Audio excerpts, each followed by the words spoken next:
We have to get ready to go to the park, mister. Why? Because that's part of the scene. I have a form of polymyositis called antisynthetase syndrome. One of the challenges I faced having such a rare condition is that when you Google it, nothing comes up. Being a rare disease, an orphan disease, is really a challenge for everyone, and that's actually probably the biggest reason why I agreed to talk today, because people are not aware of these diseases, and they all have their special flavors and distinctions, and most physicians are not aware of them, let alone laymen.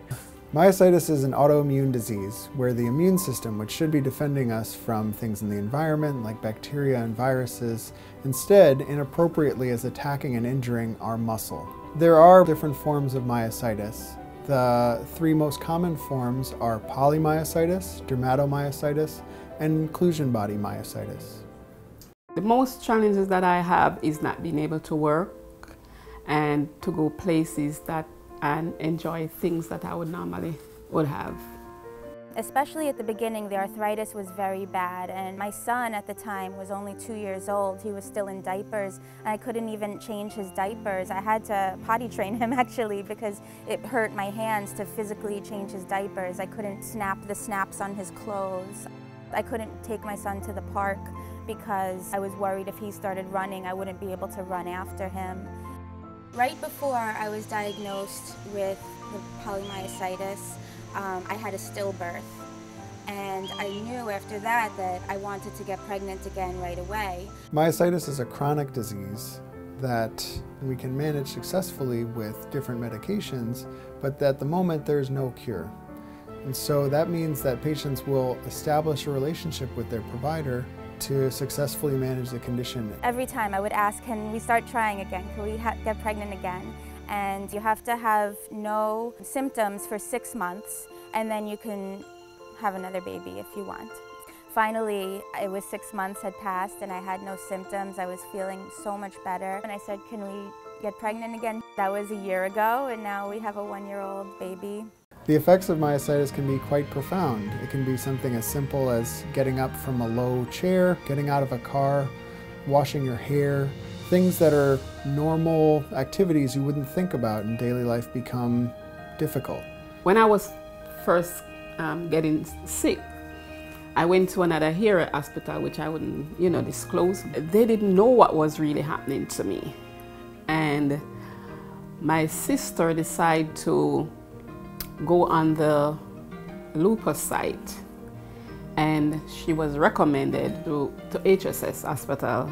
Dr.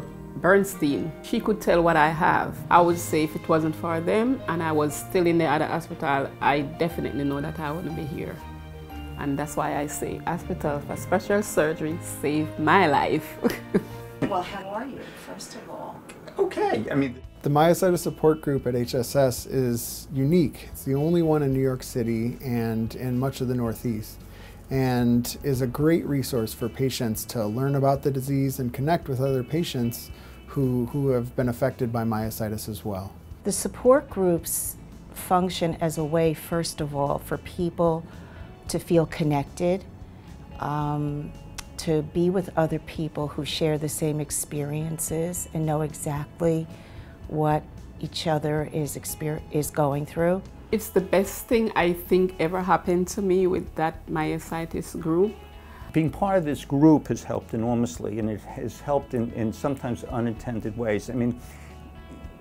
The way I present to people when they see me, for example, is I look pretty healthy. And people are always saying how good I look. I could be having a terrible day, being exhausted or just fatigued, but you try to always look good. But when you come to a support group and everybody can go around and describe similar kinds of experiences, it's great because you just feel validated. There's a lot of coping mechanisms that are discussed in the group, like how people manage their activities of daily living, what they do to adjust for needing to find different forms of exercise or using assistive devices. And they gain a lot of insight and education as well as support. You get great advice about current research, about what's going on. People go to conferences, people have different interests. Some people are interested in nutrition. Susan Fishbein, who runs the myositis group, has cultivated a wide range of speakers and people with real expertise and interest in myositis who are devoted to providing the best possible care and improving the lives of myositis patients. The support groups, you can come in person or you can phone in. That is also an option. And there's usually an organized presenter for that month, as well as time for patients to discuss amongst themselves various issues that relate to their lived experience with myositis. It's important to spread it through any means or whatever means possible, to spread it so that one may be able to identify what they have and get help and support.